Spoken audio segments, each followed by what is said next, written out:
Ok, chirurgie SEO, et on va parler aussi un petit peu de Panda, mais très peu. Alors, je commence par me présenter, donc je suis Aurélien Berru. Comme disait Priscilla tout à l'heure, ça fait à peu près 15 ans que je travaille dans le web. Le SEO, c'est venu progressivement. Je suis donc freelance, indépendant, et vous pouvez me... Voilà, j'ai ma petite société HTTP et mon site, et avec mon petit blog. Voilà, pour la présentation. Alors, de quoi va-t-on parler? On va parler surtout d'analyse on-site, d'audit en fait. On va parler aussi de technique, mais n'ayez pas peur, ça va être assez basique.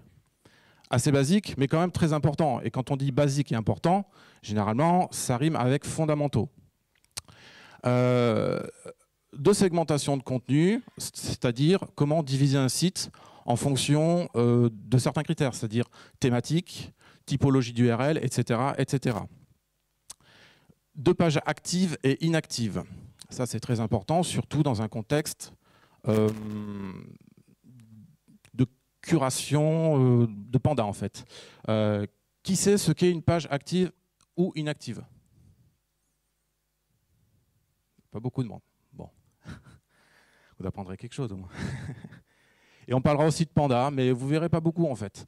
À partir du moment où une analyse de site est bonne, où on fait bien, on fait un bon travail d'analyse, on arrive très vite à repérer les pages qui ne marchent pas, qui sont quelque part nocives, mais ce n'est pas vraiment le terme, c'est-à-dire qui peuvent entraîner et induire une pénalité Panda. Oups.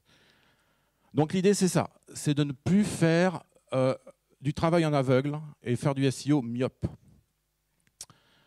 Essayez d'avoir une bonne vision analytics et une meilleure visibilité sur la performance de son site, la performance de ses pages, la performance de ses thématiques, d'un point de vue SEO, bien sûr. C'est aussi prendre de la hauteur sur son projet, sur son site, et ne plus travailler en silo. Alors quand je dis travailler en silo, c'est-à-dire qu'on va par exemple analyser, je ne sais pas moi, les pages 404 avec un crawler, on va analyser les backlinks, on va analyser la visibilité du site, mais tout ça de façon assez cloisonnée. Les outils ne communiquent pas forcément entre eux. L'idée, c'est justement de faire communiquer les datas pour les faire parler et pour avoir une meilleure visibilité. Donc la qualité d'un audit, d'un bon audit bien mené, c'est la capacité aussi à répondre à des réponses bien précises. Par exemple, les pages inactives. Alors je vais vous dire ce que c'est. C'est une page qui ne reçoit pas de visite.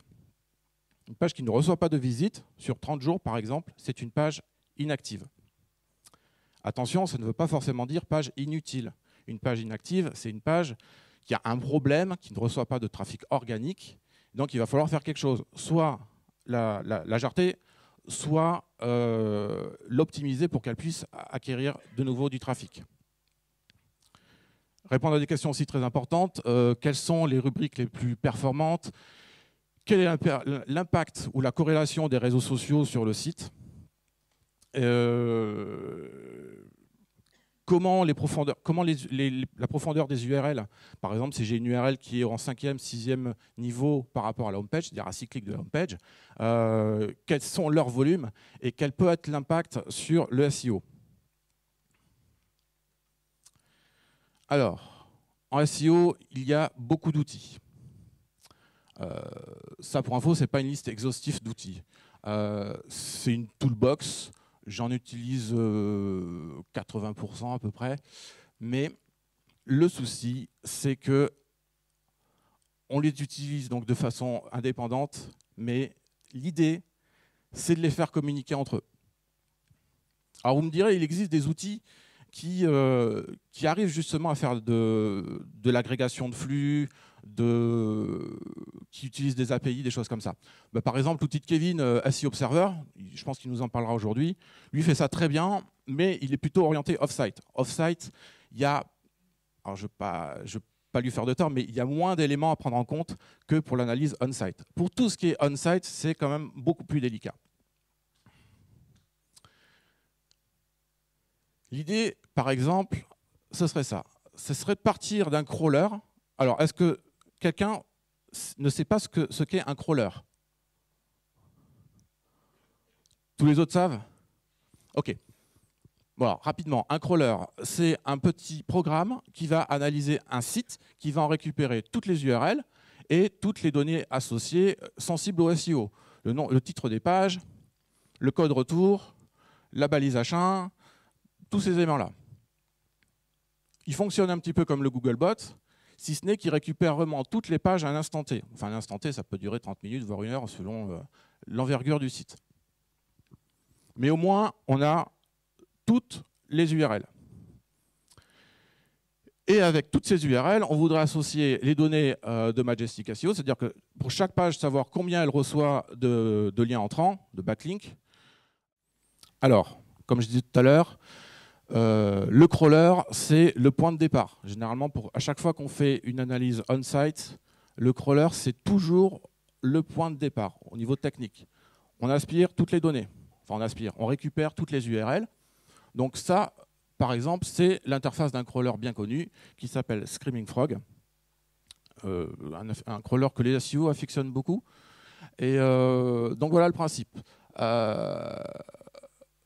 Vous avez par exemple la liste des pages en haut à gauche, adresse, et puis à côté vous avez des colonnes avec type de contenu, code retour 200, 301, voilà. En gros c'est ça. L'avantage de celui-ci par exemple, c'est que quand on clique sur une page, en dessous, dans la fenêtre du dessous, on a tous les liens entrants de cette page. Donc voilà grosso modo à quoi sert un crawler. Et après on peut faire des exports sur Excel pour pouvoir justement croiser des données. C'est ce qu'on va voir. On parlera beaucoup d'Excel. Alors, les crawlers. Il y a deux types de crawlers. Les crawlers desktop et les crawlers en SaaS ou SaaS. La différence entre les deux, desktop, donc forcément, c'est une application que vous téléchargez. Et les crawlers en software as a service, SaaS, ce sont des crawlers qui sont basés sur du cloud, donc sujets à abonnement généralement, mais qui marchent très bien. La principale différence entre les deux, les crawlers desktop, vous avez comme Screaming Frog par exemple, vous avez un coût à l'année ou un coût unique, voire des fois même il y en a des gratuits, mais après vous êtes tributaire de la performance de votre machine. Si vous avez un site qui fait 3000 URL, vous n'aurez jamais de problème. Par contre, si vous avez un site qui fait 2 millions d'URL, là, ça va commencer à coincer. Donc à ce moment-là, quand on a des gros sites avec une grosse volumétrie, on va se diriger plutôt sur des crawlers en SaaS. L'avantage donc des crawlers desktop, c'est surtout la flexibilité, c'est-à-dire qu'on lance des crawls tant qu'on veut, on n'est pas limité en termes d'URL, de volume, de nombre de crawls. Donc 80% du temps, en tout cas moi, dans mon boulot, je me sers quasiment tout le temps de Screaming Frog. Il y en a un, Wildshark. Wildshark, c'est l'équivalent de Screaming Frog, un peu moins bien et gratuit. C'est intéressant pour se faire la main. Voilà. Il y en a d'autres qui viennent d'émerger, qui sont pas mal. Ça vaut le coup de s'y pencher. C'est un website analyzer qui fait aussi de la recherche de duplication de contenu, des choses comme ça. C'est assez sympa. Ensuite, les crawlers SaaS, donc c'est quand même beaucoup plus cher. Il faut savoir que c'est environ, au prix de départ, c'est environ 100 € par mois, quelque chose comme ça. Et ils sont tous plus ou moins à égalité. L'avantage aussi des crawlers SaaS, c'est qu'ils arrivent à faire justement du recoupement de données. Chose qu'on va voir après. C'est-à-dire qu'en plus de crawler les URL, on va leur donner le compte Google Analytics associé et on va pouvoir voir pour chaque URL combien il y a eu le taux de rebond, combien il y a eu de visiteurs organiques, tout ça. Donc ça, c'est intéressant. Une chose importante à savoir, c'est que Google Analytics n'est pas un crawler. Google Analytics ne vous donnera jamais la liste exhaustive de toutes les URL de votre site. Comment ça marche? On installe donc le code Google Analytics dans le site, qui est un code JavaScript, et l'URL est connue à partir du moment où un visiteur est arrivé sur le site et a interprété le code JavaScript. Tant qu'un visiteur n'est pas arrivé sur la page, tant que le code JavaScript n'a pas été interprété, l'URL est inconnue de Google Analytics. C'est pour ça que si on veut faire des études pointues et fines en parlant de proportion, par exemple si je veux savoir quelle est la proportion de pages inactives sur mon site, surtout les pages inactives qui n'ont pas reçu de visite, c'est impossible de le savoir en regardant uniquement Google Analytics. On est obligé de passer par un crawl, de récupérer toutes les URL et de faire un recoupement après avec Google Analytics. C'est la base.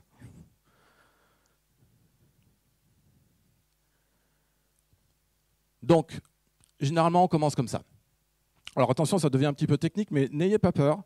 L'idée, c'est de retenir le principe. À la limite, vous n'êtes pas obligé de travailler avec Screaming Frog ou Excel. C'est le principe qu'il faut retenir. C'est l'idée d'associer comme ça des données et de partir toujours d'une base de crawl. Donc, la première chose qu'on fait, c'est qu'on exporte, et tous les crawlers sont censés pouvoir le faire, on exporte en CSV. CSV, donc, c'est un fichier séparé par des virgules, des points-virgules, des espaces, des tabulations, des choses comme ça. On exporte ça sur Excel. Donc, on a exactement la même chose dans l'interface de Screaming Frog et sur Excel. C'est exactement les mêmes données. L'idée, donc, ici, c'est de combiner un export Google Analytics et l'export provenant de Screaming Frog, donc du crawler. Comment on combine ces données? Avec une fonction Excel qui s'appelle VLOOKUP. En français, recherche V, recherche verticale. C'est une fonction très importante quand on fait du Web Analytics. Pas seulement du SEO, mais ça peut marcher aussi pour le SEA, des choses comme ça. L'idée, c'est quand on a deux tableaux de données avec une donnée commune, c'est-à-dire ici les URL, pouvoir faire matcher les valeurs. Par exemple, ici, ce sont les entrées organiques. Faire matcher donc les entrées organiques provenant de Google Analytics sur mon tableau Excel provenant du crawler. En fait, la fonction VLOOKUP va scanner donc toutes les URL.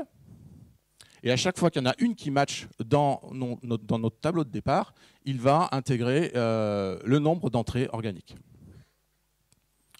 Je ne vais pas trop m'étendre sur comment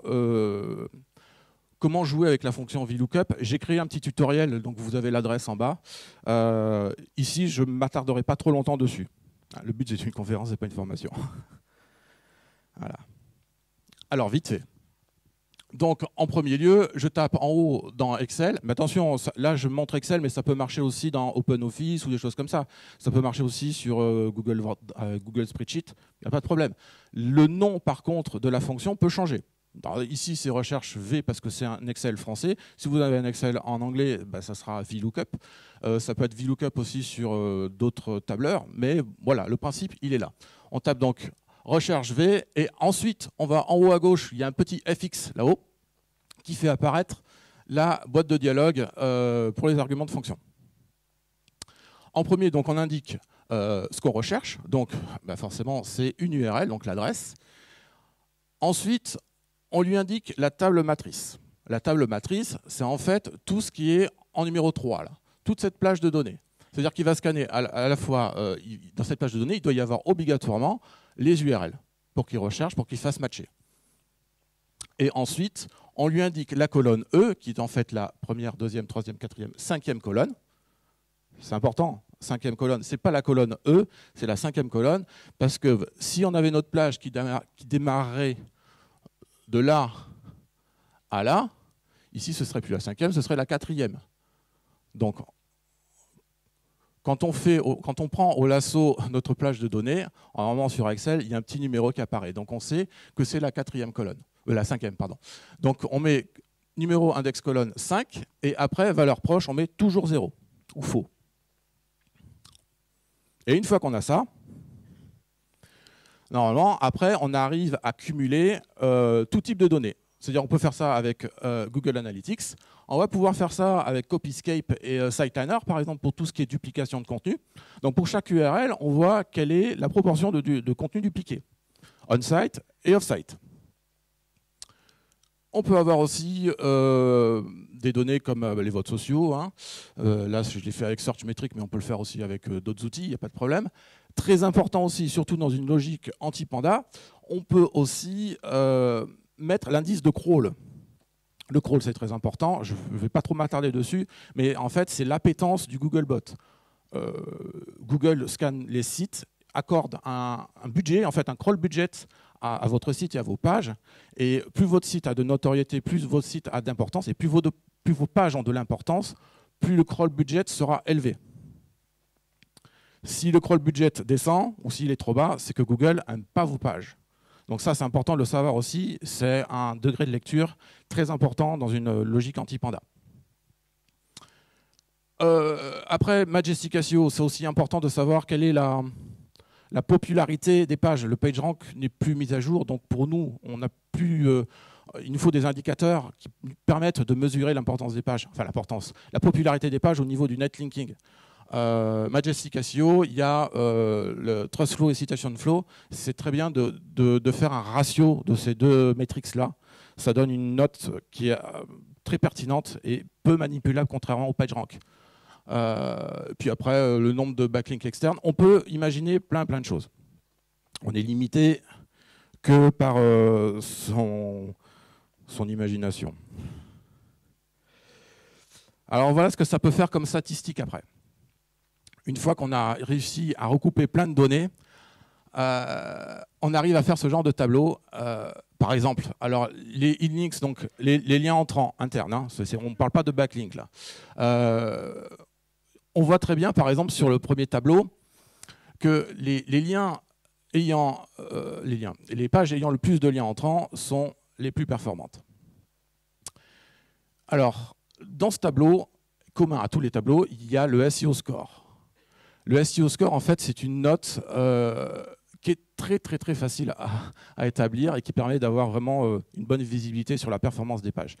Le SEO score, en fait, je divise le nombre d'entrées organiques par le nombre de pages, tout simplement. Voilà, tout simplement. Et on a aussi le pourcentage d'URL inactifs. Donc déjà, avec ces tableaux-là, on arrive à voir, par exemple, le fait d'avoir beaucoup de liens entrants va influencer le nombre de pages actives. Alors, plus on a de liens entrants, moins les pages seront inactives. On voit le lien de cause à effet. La densité de contenu, c'est pareil. On se rend compte que les pages qui ont le plus de mots ont plus de visibilité. Alors, il faut faire attention à tous ces tableaux. Il y a parfois des phénomènes de corrélation. C'est pas parce que plus il y a de contenu, plus on va ranker. C'est pas vraiment ça.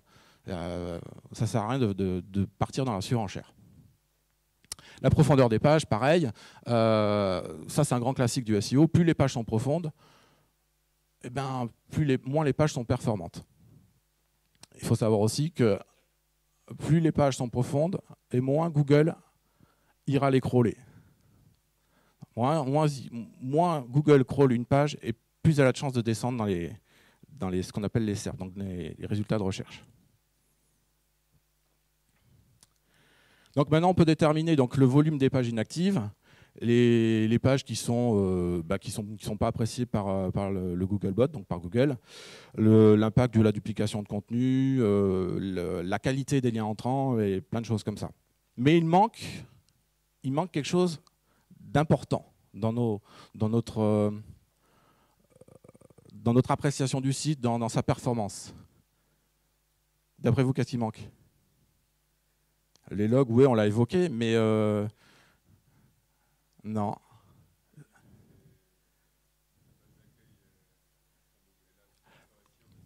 Elle est atypique, la homepage, elle est toujours, c'est sûr que... Alors des fois, quand on fait des tableaux comme ça, voilà, des tableaux comme ça, des fois, je ne prends pas en compte la homepage, parce qu'elle fausse toutes les données, en fait. Elle est hors norme, hein, forcément, c'est elle qui draine le plus de trafic. Pas forcément le plus de trafic, mais c'est la page la plus populaire sur 99% des sites. Non, le plus important, c'est la segmentation du contenu. On veut savoir, par exemple, quelle catégorie marche, quelles sont les catégories qui marchent le mieux et quelles sont, pas forcément des catégories, mais des thématiques du site. Mais c'est pas facile, c'est-à-dire c'est pas facile à segmenter. Les outils, généralement, n'y arrivent pas. C'est-à-dire que une catégorie, c'est assez subjectif, ça répond à des mots-clés, Mais à part isoler un terme dans une URL, un répertoire d'URL, les crawlers, généralement, ils sont largués. Hein. Donc, quel pourrait être l'élément on-page qui permettrait d'identifier la thématique de cette page, par exemple? Est-ce que vous avez une idée? Ouais, alors les mots-clés dans les URL, c'est super quand un site est super bien foutu, que tu as des répertoires qui sont dans l'URL, c'est génial. Mais par contre, c'est 2-3% des sites. Tous les restes ils sont mal foutus. Donc ça ne marche jamais en fait. Donc qu'est-ce qui reste? La description des produits? Ouais, pourquoi pas? Ouais, la catégorie, mais dans la page, elle apparaît où? Fil d'Ariane, génial. Ouais. Enfin, quand il y est. Parce que des fois, il y a des sites où il n'y a ni le fil d'Ariane, les URL ne sont même pas réécrites, et il n'y a aucun élément sur lequel on peut se raccrocher. À ce moment-là, c'est mort. Donc on ne peut pas segmenter le site. Au préalable, je demande généralement aux clients de mettre des footprints. C'est-à-dire, par exemple, de remettre le nom de la catégorie quelque part sur la page, même en commentaire HTML. Ça me permet, moi, après, d'avoir un indicateur pour classifier les pages. Donc oui, il y a plusieurs éléments. Le fil d'Ariane, c'est le meilleur. C'est le meilleur pourquoi? Parce qu'il nous donne la catégorie en cours, mais il peut nous donner aussi la catégorie par an et voilà, les catégories par an s'il y en a. Donc, voilà par exemple. Donc, si on n'a pas le fil d'Ariane, on peut prendre donc Univers 2 en haut dans le menu. C'est facile à identifier. On sait que c'est l'élément. C'est pas facile à voir. Voilà. Là, on a donc dans le code HTML, on a un élément LI, donc une liste à puces, avec l'attribut classe active. Donc, on sait que tous les éléments avec classe active correspondent au nom de la catégorie en cours sur la page. C'est assez facile à récupérer. Mais le top, donc, comme je disais tout à l'heure, c'est quand même d'avoir le nom de la catégorie active sur le fil d'Ariane. Le problème, c'est comment récupérer cette donnée de manière automatisée. Parce qu'on ne va pas s'amuser avec son tableau Excel à rentrer pour chaque URL la catégorie correspondante. C'est un peu relou, surtout si le site a une forte volumétrie. Donc ici, par exemple, Univers 2 dans le code du fil d'Ariane, comment récupérer cette valeur? Est-ce que quelqu'un a une idée? Ouais, non. Hélas. Le problème de Screaming Frog, c'est qu'il permet de rechercher des mots-clés, mais il ne permet pas de récupérer des données en XPath, par exemple. Voilà, donc il faut connaître au préalable, voilà. Mais ils vont le faire, hein, ils vont le faire. Donc, comment récupérer cette valeur? Simplement par syntaxe XPath. Donc, la syntaxe XPath, c'est juste c'est une syntaxe très, très basique. Il n'y a pas besoin de notion de programmation pour faire ça. Ça indique simplement le chemin où se trouve la valeur qu'on veut récupérer. La valeur qu'on veut récupérer, donc c'est Univers 2. Et la syntaxe XPath, donc ici on a un double slash, et on va prendre tous les éléments qui commencent dans la balise nav. Donc, en haut à gauche, on voit que le bloc commence par une balise nav. Donc on commence de là, et s'il y a plusieurs blocs nav dans la page, il faut lui indiquer aussi le nom de ce bloc de navigation, nav. Donc c'est ID breadcrumb, breadcrumb qui veut dire fil d'Ariane. Ensuite, on va chercher le deuxième élément span. Donc on voit dans le code source que c'est le deuxième bloc. On va dans la balise A et après, on prend tout ce qu'il y a dans l'élément span. Et là, on obtient donc Univers 2. Alors, le XPath peut s'obtenir de multiples façons. La façon la plus simple, si vous êtes habitué à Chrome ou Firefox, vous faites un clic droit sur l'élément, sur le fil d'Ariane, par exemple. Vous faites inspecter l'élément. Je crois que c'est Developer Tools, quelque chose comme ça. Vous faites inspecter l'élément et après, une fois que vous avez le code source qui apparaît, vous faites un clic droit sur, là c'est Univers 2 en l'occurrence, et vous faites Copy XPath dans le menu contextuel. Il y a aussi des plugins sur Chrome et Firefox qui vous aideront à trouver la syntaxe appropriée. Cela dit, c'est pas compliqué, hein. Non, non. Non, non. Là, on n'est plus dans Screaming Frog. On est sur le site. On affiche la source, on fait un clic droit et on fait copie XPath sur l'élément qu'on veut récupérer. On va retourner sur Excel après et Screaming Frog, mais pour l'instant, là, on essaye de récupérer le XPath qui correspond au fil d'Ariane. Ouais. Bon, 5000 URL, tu n'as pas 5000 catégories. 5000, mais voilà. Mais l'idée, c'est de récupérer la valeur, ce n'est pas de les lister. C'est-à-dire pour chaque page, on va récupérer la valeur qui est dans le fil d'Ariane au niveau 1, au niveau 2, au niveau 3. Oui, t'inquiète pas. J'y arrive.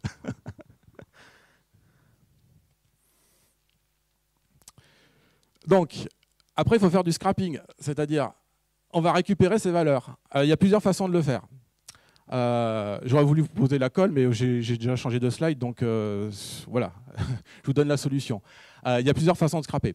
Une façon de scraper qui est assez originale, c'est d'utiliser Google. On n'imagine pas, quand on parle de scrapping, utiliser Google, ça fait un peu bizarre. Mais l'idée, c'est ça. On importe donc notre liste d'URL. Donc, on a fait notre crawl, on a une liste exhaustive, si possible, d'URL de notre site. On la met dans Google Spreadsheet, donc Google Drive, tout le monde connaît. Et on va récupérer pour chaque URL tous les éléments du fil d'Ariane.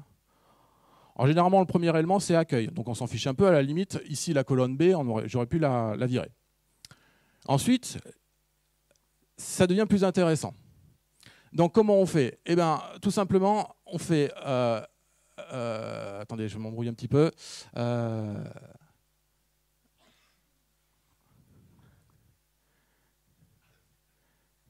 Voilà, on la voit en haut parce que c'est un peu flou, on ne la voit pas très bien. Donc, avec la fonction import XML dans Google Spreadsheet, on tape égal import XML, on indique en premier lieu l'URL, et en second, on rentre juste le XPath qu'on a récupéré. Et automatiquement, il récupère tous les éléments des fils d'Ariane de chaque URL. Automatiquement. Donc pour chaque URL, on sait que voilà, elle correspond à univers 2, univers 3, etc. etc. Ça permet après de tirer des statistiques par catégorie, bien sûr, et de mieux les filtrer. C'est clair pour tout le monde?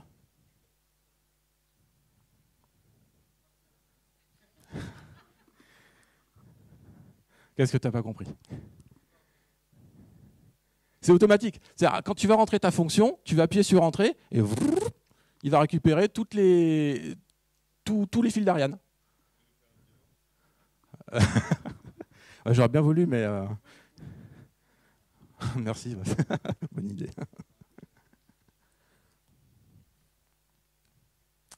Mais ça marche aussi avec... alors, certains connaissent peut-être SEO Tools for Excel. Donc, ils permettent de faire ça presque nativement dans Excel. C'est la fonction XPath en URL. Donc, ça fonctionne exactement de la même façon, c'est exactement la même logique. Donc là, je vous montre ce qu'on peut faire avec Google Spreadsheet, mais ce n'est pas la peine de sortir d'Excel. On peut déjà faire tout ça dans Excel avec SEO Tools, qui est gratuit. Donc, voilà ce que ça donne après sur Excel. On a donc toujours notre liste d'URL avec nos métriques qui sont extraits de Screaming Frog, les métriques basiques. Donc, bon, j'ai simplifié le tableau parce que normalement, on peut avoir comme ça des dizaines et des dizaines de colonnes, si ce n'est des centaines. On a donc ici le niveau des pages, c'est très important. On a le taux de duplication. Donc, ce que j'ai fait là avec le nom des catégories et le fil d'Ariane, on peut le faire donc aussi avec des outils comme Siteliner. D'accord, je vais me dépêcher. Voilà. Et donc, du coup, ici, on associe donc toutes les catégories. Vous voyez, et ça permet après de trier, de faire des tris. Par exemple, ici, je fais un tri sur la catégorie Univers 2. Et j'arrive à voir que la catégorie Univers 2, elle génère 54 entrées sur un laps de temps donné. Ici, c'est 30 jours. La moyenne du passage du Googlebot sur chaque page. Ça, c'est très important aussi, surtout dans une logique anti-panda. Voilà, donc pour une catégorie bien précise, on arrive vraiment à évaluer sa performance en termes de SEO. Donc voilà ce que ça donne après. Donc on peut faire des tableaux comme ça, statistiques, avec univers 1, on voit le nombre d'URL, on voit aussi son SEO score. Donc on sait ici par exemple que la rubrique la plus performante du site, c'est univers 1. Alors ce genre de logique peut être appliqué aussi aux auteurs, par exemple sur les sites éditoriaux. On peut récupérer le nom de l'auteur, ça c'est assez fun, et toujours avec la syntaxe XPath. Donc ça répond à ta question tout à l'heure. On fait un clic droit donc, dans la code source avec Developer Tools et on fait copy XPath. Et après ça, donc, on arrive à intégrer, à récupérer donc, le nom de l'auteur pour chaque article. Et là, on voit par exemple que c'est Benoît qui est le plus performant en SEO. D'ailleurs, il y a des vilains petits canards qui s'amusent à repomper le contenu, ça se voit. Voilà, donc après on peut faire d'autres types de segmentation, on peut faire des segments par date, on peut faire par note, par exemple sur les sites e-commerce, avec les petites étoiles. On peut faire plein de choses en fait. Alors, on est vraiment limité, sky is the limit, comme on dit. Donc maintenant, il est possible de déterminer quelles sont les pages inactives. Ça c'est très, très important pour Panda. Connaître la performance des différentes branches du site. Et après faire du décisionnel aussi, c'est-à-dire que là, on fait des statistiques, c'est des statistiques préalables, mais on n'est pas vraiment encore dans un contexte d'analyse. Ces statistiques-là vont nous donner des billes pour prendre des décisions.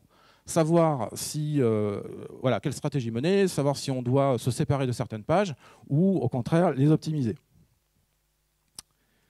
Voilà, c'est fini.